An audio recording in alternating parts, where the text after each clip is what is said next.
ಎಲ್ಲರಿಗೂ ನಮಸ್ಕಾರ. ನ್ಯಾಯಾಂಗ ಇಲಾಖೆಯಿಂದ ಏನು ಟೈಪಿಂಗ್ ಮತ್ತು ಸ್ಟೆನೋಗ್ರಾಫರ್ ಹುದ್ದೆಗೆ ನೇಮಕಾತಿ ಆಗ್ತಿದೆಯಲ್ಲ, ಇದರಿಂದ ಸಿಕ್ಕಾಪಟ್ಟೆ ಸುಮಾರು ವಿದ್ಯಾರ್ಥಿಗಳಿಗೆ ಅನ್ಯಾಯ ಆಗ್ತಾ ಇದೆ. ಏನು ಅನ್ಯಾಯ ಆಗ್ತಾ ಇದೆ ಅಂತ ಅಂದರೆ, ಎಲ್ಲ ಕೋರ್ಟಲ್ಲೂ ಕೂಡ ರಿಕ್ವೈರ್ಮೆಂಟ್ ಆಗುತ್ತೆ. ಅದು ಎಷ್ಟಾಗುತ್ತೆ? 1 ಪೋಸ್ಟು 2 ಪೋಸ್ಟು ಇಷ್ಟು ಭಾಳ ಅಂದರೆ 5ರಿಂದ 10 ಪೋಸ್ಟ್ ಆಗುತ್ತೆ. ಅಪ್ಲೈ ಎಷ್ಟು ಜನ ಮಾಡ್ತಾರೆ? 2,000ರಿಂದ 4,000 ವಿದ್ಯಾರ್ಥಿಗಳು ಅಪ್ಲೈ ಮಾಡ್ತಾರೆ. ಈ ಎಲ್ಲ ವಿದ್ಯಾರ್ಥಿಗಳಿಗೆ ನ್ಯಾಯ ಮಾತ್ರ ಸಿಗ್ತಾನೆ ಇಲ್ಲ. ಯಾರೆಲ್ಲ ಹೆವಿ ಟ್ಯಾಲೆಂಟೆಡ್ ಎಷ್ಟು ಹೆಂಗಿದ್ದಾರೆ ಗೊತ್ತಾ ಸ್ಟೂಡೆಂಟ್ಸು, ಕಣ್ಣಿಗೆ ಬಟ್ಟೆ ಕಟ್ಬಿಟ್ಟು ಡಿಕ್ಟೇಷನ್ ಕೊಟ್ಟರು ಒಂದು ಅಕ್ಷರನೂ ತಪ್ಪು ಟೈಪ್ ಮಾಡದೆ ಇರೋಂಥ ವಿದ್ಯಾರ್ಥಿಗಳಿಗೆ ಇನ್ನೂ ಜಾಬ್ ಸಿಕ್ಕಿಲ್ರಿ. ಎಂತಿಂಥ ವಿದ್ಯಾರ್ಥಿಗಳು ಎಂತಿಂಥವ್ರು ಜಾಬ್ ಮಾಡ್ತಿದಾರ ಅಂತಂದರೆ, ಅವ್ರಿಗೆ ಕೀಬೋರ್ಡ್ ನಾಲೆಜೇ ಇಲ್ಲ, ಅಂಥವ್ರಿಗೆಲ್ಲ ಜಾಬ್ ಕೊಡ್ತಾ ಇದೆ ಈ ನಮ್ಮ ಒಂದು ಇಲಾಖೆ. ಈ ಯಾರಲ್ಲಿ ಟ್ಯಾಲೆಂಟ್ ಇದೆ ಅವರನ್ನು ಆಯ್ಕೆ ಮಾಡ್ಕೋಬೇಕು. ಅದನ್ನು ಬಿಟ್ಟು ಏನೋ PUC ರಿಸಲ್ಟ್ ಅಂತೆ, ಟೈಪಿಂಗ್ ರಿಸಲ್ಟ್ ಅಂತೆ, ಅದು ಯಾವ ರೀತಿಯಾಗಿ ಅವ್ರು ಪಾಸಾಗಿ ಬಂದಿದ್ದಾರೆ ಅಂತ ಗೊತ್ತಿರುತ್ತಾ ಅವರಿಗೆ? ಕಷ್ಟಪಟ್ಟು ಹಗಲು ರಾತ್ರಿ ನಿದ್ದೆಗೆಟ್ಬಿಟ್ಟು ವಿದ್ಯಾರ್ಥಿಗಳು ಟೈಪ್ ಮಾಡಿ ಸ್ಕಿಲ್ ಬೆಳೆಸ್ಕೊಂಡಿರ್ತಾರೆ. ಅಂಥ ವಿದ್ಯಾರ್ಥಿಗಳಿಗೆ ಜಾಬ್ ಸಿಗ್ತಾ ಇಲ್ಲ.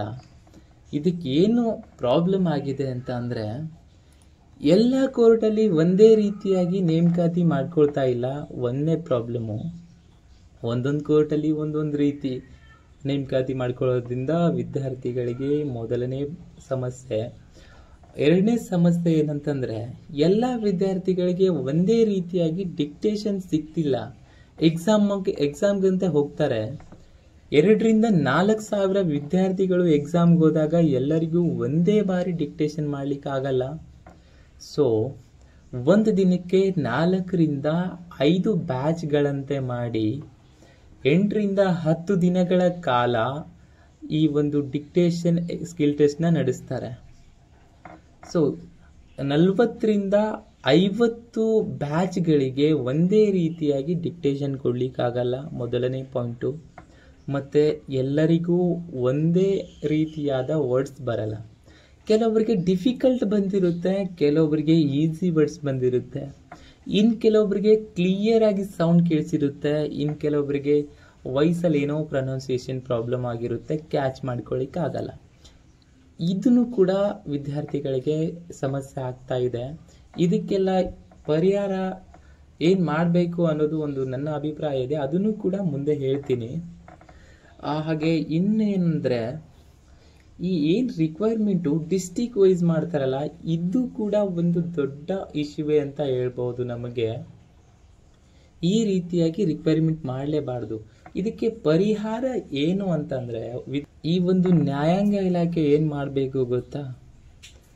ಮೊದಲು ಎಲ್ಲ ಡಿಸ್ಟಿಕ್ ಕೋರ್ಟು, ಒಂದು 31 ಡಿಸ್ಟಿಕ್ ಇದೆಯಲ್ಲ ನಮ್ಮ ರಾಜ್ಯದಲ್ಲಿ, ಎಲ್ಲ ಕೋರ್ಟ್ದು ಕೂಡಿ ಕರ್ನಾಟಕ ರಾಜ್ಯಪತ್ರದಿಂದ ಅಧಿಸೂಚನೆಯನ್ನು ಹೊರಡಿಸಬೇಕಾಗುತ್ತೆ. ಮೊದಲನೇ ಪಾಯಿಂಟು ಏನಕ್ಕಂತಂದರೆ, ಈ 1 ವರ್ಷಕ್ಕೆ ನಮ್ಮ ರಾಜ್ಯದಲ್ಲಿ ಸುಮಾರು 100ಕ್ಕೂ ಹೆಚ್ಚು ಟೈಪಿಂಗ್ ಮತ್ತು ಸ್ಟೆನೋಗ್ರಾಫರ್ ಹುದ್ದೆಗಳು ಖಾಲಿ ಆಗ್ತವೆ. 1 ವರ್ಷಕ್ಕೆ 100 ವಿದ್ಯಾರ್ಥಿಗಳು ಜಾಯಿನ್ ಆಗ್ತಾ ಬಂದರೆ ಎಷ್ಟೋ ವಿದ್ಯಾರ್ಥಿಗಳಿಗೆ ಹೆಲ್ಪ್ ಆಗುತ್ತೆ. ಅಂದರೆ ಈ ಕರ್ನಾಟಕ ರಾಜ್ಯ ಪತ್ರಕ್ಕೆ ಕೊಟ್ಟರೆ ಎಲ್ಲ ಕೋರ್ಟ್ದು ಕೂಡಿ ಒಂದೇ ದಿನ ನೋಟಿಫಿಕೇಶನ್ ಆಗುತ್ತೆ, ಒಂದೇ ದಿನ ಎಕ್ಸಾಮ್ ನಡೆಯುತ್ತೆ, ಒಂದೇ ರೂಲ್ ಫಾಲೋ ಆಗುತ್ತೆ. ಫಾರ್ ಎಕ್ಸಾಂಪಲ್ ನೋಡೋದಾದರೆ, ಮೊದಲಿಗೆ ಪೊಲೀಸ್ ಇಲಾಖೆ ಕೂಡ ಇದೇ ರೀತಿಯಾಗಿತ್ತು. ಡಿಸ್ಟಿಕ್ ವೈಸಲ್ಲೇ ಕರಿತಾ ಇದ್ರು. ಪ್ರತಿ ಡಿಸ್ಟಿಕ್ಕಿಗೆ ಇಷ್ಟು ಜನ, ಹೀಗೆ ಹೆಂಗೆ ನಮ್ಮದು ಕೋರ್ಟಲ್ಲಿ ಕರೀತಾರೆ, ಇದೇ ರೀತಿಯಾಗಿ ಪೊಲೀಸ್ ಇಲಾಖೆಯಲ್ಲಿ ಕರಿತಾ ಇದ್ರು. ಆವಾಗ ಯಾರೆಲ್ಲ ಜಾಯಿನ್ ಆಗ್ತಿದ್ರು ಅಂತ ನಾನು ಹೇಳಲ್ಲ. ನಿಮಗೆ ಯಾರಾದರೂ ಸೀನಿಯರ್ ಪೊಲೀಸ್ ಇದ್ದರೆ ಕೇಳಿ, ನಿಮಗೆ ಗೊತ್ತಾಗುತ್ತೆ ಯಾವ ರೀತಿಯಾಗಿ ಸೆಲೆಕ್ಷನ್ ಪ್ರೊಸೆಸ್ ಇತ್ತು ಆವಾಗ ಅಂತ. ಅದೇ ರೀತಿ ಡಿಸ್ಟಿಕ್ ಕೋರ್ಟ್ದು ಅದೇ ರೀತಿ ಆಗ್ತಾ ಇದೆ.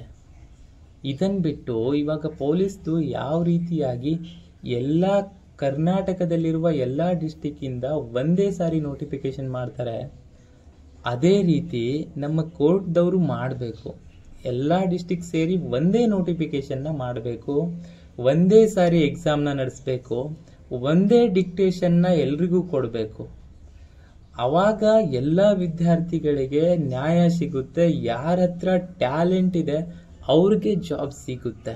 ಇದನ್ನ ಯಾರು ಹೆಚ್ಚು ಸ್ಕಿಲ್ ಟೆಸ್ಟಲ್ಲಿ ಅಂಕ ಗಳಿಸಿರ್ತಾರೋ ಅವರಿಗೆ ಮಾತ್ರ ಸೆಲೆಕ್ಷನ್ ಮಾಡ್ಕೋಬೇಕು. ಇದು ಬೇರೆ PUC ಮತ್ತು ಟೈಪಿಂಗ್ ಇದೆಲ್ಲ ಬಕ್ವಾಸ್ ರಿಸಲ್ಟ್ ಎಲ್ಲ ಹಿಡಿಬಾರ್ದ್ರಿ.